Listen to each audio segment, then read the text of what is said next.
Assalamualaikum warahmatullahi wabarakatuh. Kembali lagi di channel RRI TV dalam acara Tahun Sana, acara yang informatif, edukatif, dan menghibur.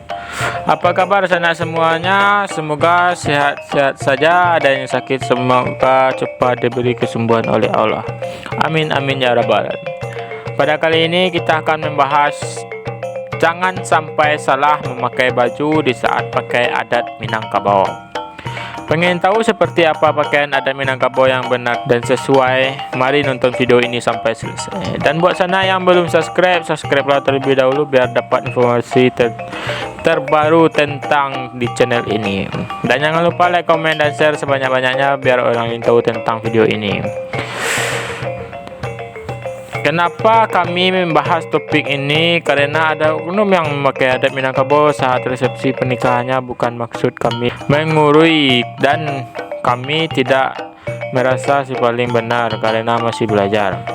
Kami cuma mengingatkan dan memberitahu kepada sana semua bahwa pakaian adat Minang ada ciri khasnya, dan pakai adat Minangkabau memiliki banyak corak, gemerlap, banyak aksesoris dan lain-lain.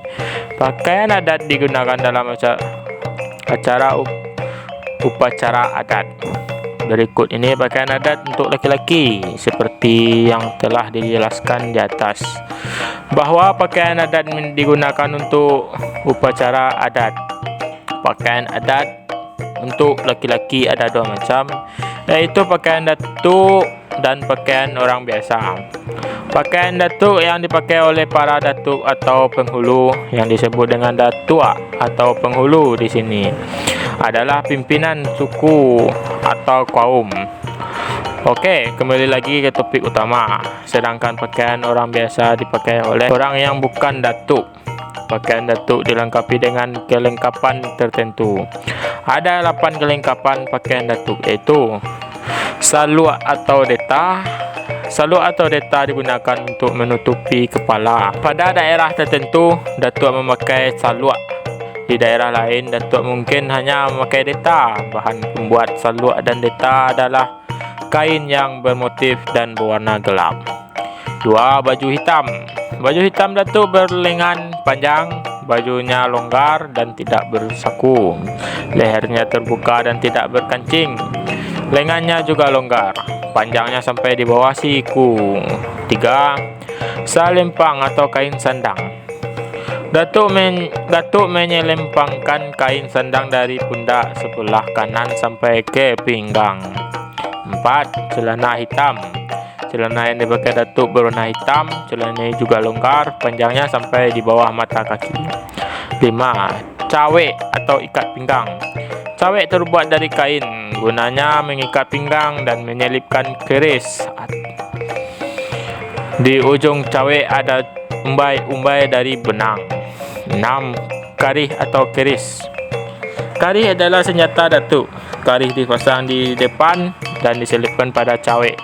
Karih menghadap ke kiri atau miring ke kiri. 7. Sasamping atau kain samping. Sasamping atau kain samping dipasang di pinggang. Dipasang di antara cawek dengan celana. Panjangnya sampai atas lutut. 8. Tungkek atau tongkat. Tungkek terbuat dari kayu yang kuat dan lurus. Bagian atasnya biasanya disambung dengan tanduk. Dipakai datuk bila berpergian. Pakaian adat untuk orang biasa, yaitu pakaian adat laki-laki biasanya memakai baju putih gunting Cina. Celananya dari kain batik atau kain panjang. Kepala ditutup dengan peci dari bahan beludru berwarna hitam. Peci ini disebut kopiah. Di bahu disandang kain sarung halus, yaitu sarung bugih. Pakaian adat untuk perempuan yaitu disebut juga pakaian bundo kanduang.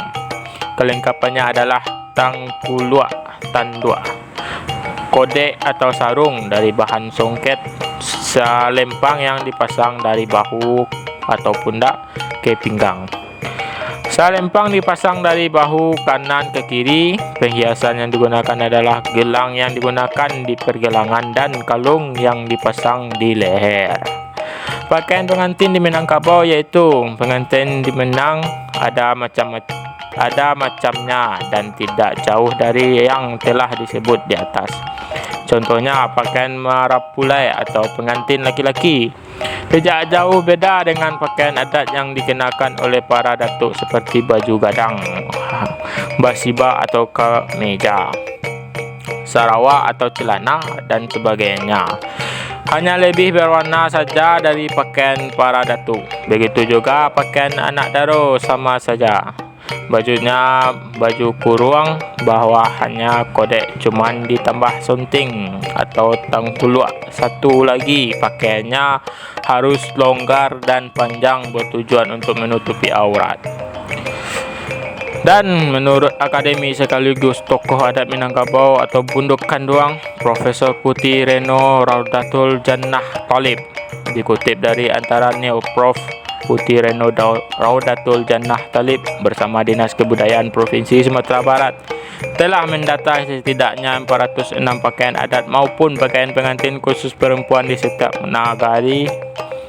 Dari 406 macam pakaian adat maupun pakaian pengantin tersebut, tidak satu pun ditemui pakaian yang menawang atau tembus pandang atau ketat, menyerupai pakaian laki-laki, apalagi membuka aurat.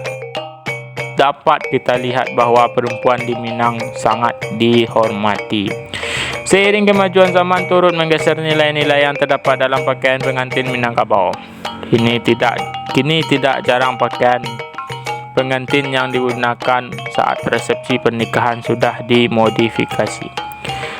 Padahal pakaian adat maupun pakaian pengantin merupakan cerminan identitas dari suku Minangkabau.